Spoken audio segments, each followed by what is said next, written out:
Alright, so I went ahead and busted it on accident. If you watched the previous video,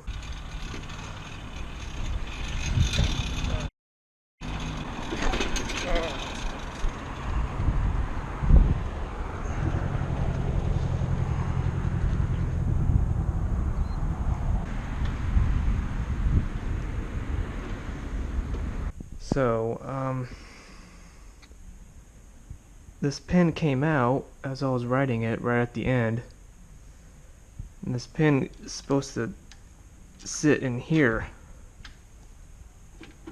and it's tapered so it can fit right here. And whoops, and it worked itself loose, I guess, when I was pedaling it, which is surprising because I tightened it down really tight.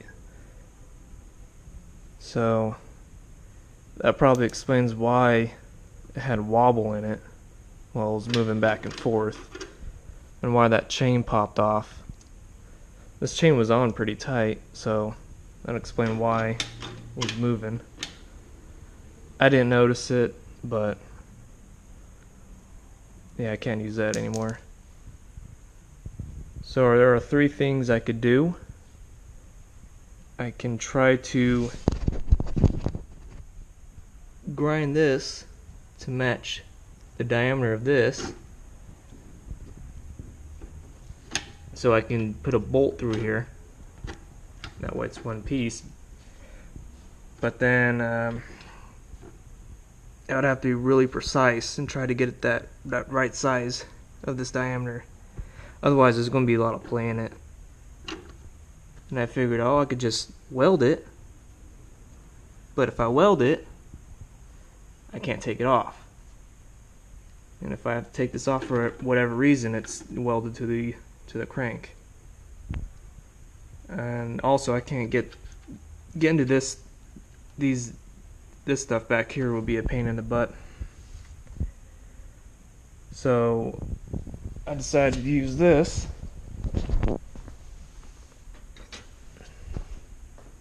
Well, I'm not using this, I'm gonna get a new one, but it's a lock collar, and I'm just hoping this is the right diameter that would fit on this crank. And I'd weld this sprocket onto this collar. That way I can remove this whenever I want, and there's a flat surface here for that set screw to clamp down on.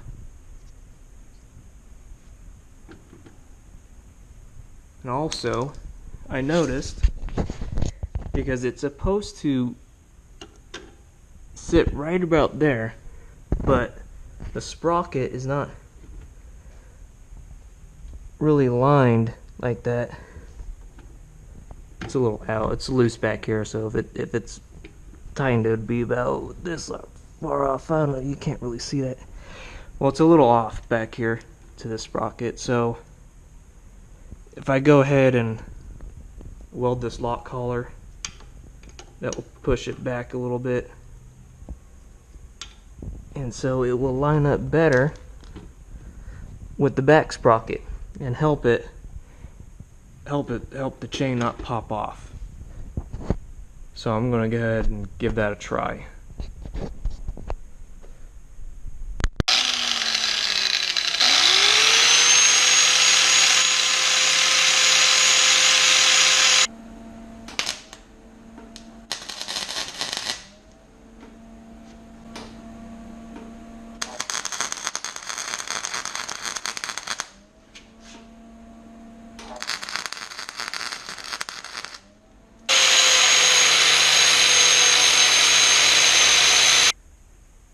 My welds weren't perfect, but these are thick pieces of metal, so it was kind of hard trying to dial it in, so I just grinded it down, try to make it look pretty.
So I went and cleaned it up.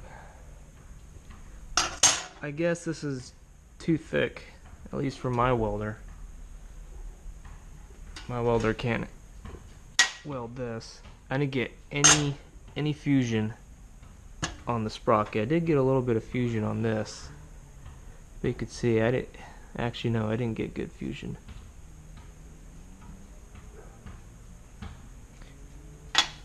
That's a bummer. Alright, change of plans. I went to a local bike shop and they had a pin, crank pin, which I'm surprised that they had. I'm thankful that they had it. I know this is a specialty part, but I don't have to weld this anymore. I can now just use the pin that they have. So let me get this on this real quick. I put some grease in there just so it helps with the friction when you're tightening it and it's pressing down on your crank. It looks a little far, it's sticking out a little far out this way, but I did crank down as hard as I can on this, so I know it's real tight. I wish it was a little further out. It is really tight. I still got room to move it back a bit. It's pretty tight. It looks all good except for this. I wish this came out a little further, but I did crank down as hard as I can on it. And that's all on. It's dark outside, so I'm not going to be riding it. Well, I'll give it a test ride. But yeah, it's all on. It looks like it's fixed. Thank goodness they sold me that part, because this collar was not going to work. My welder cannot weld this thick of metal. Well, in the next video I'm going to be sanding down a lot of this rust here on this hardware and the handlebar. That's why I didn't put on this grip. I didn't have this one on because I knew I'm going to take it off so I can repaint this whole thing, well, at least sand it down. But yeah, next video I'm just going to tear everything apart and paint it, prep it, paint it. So I'll see you then.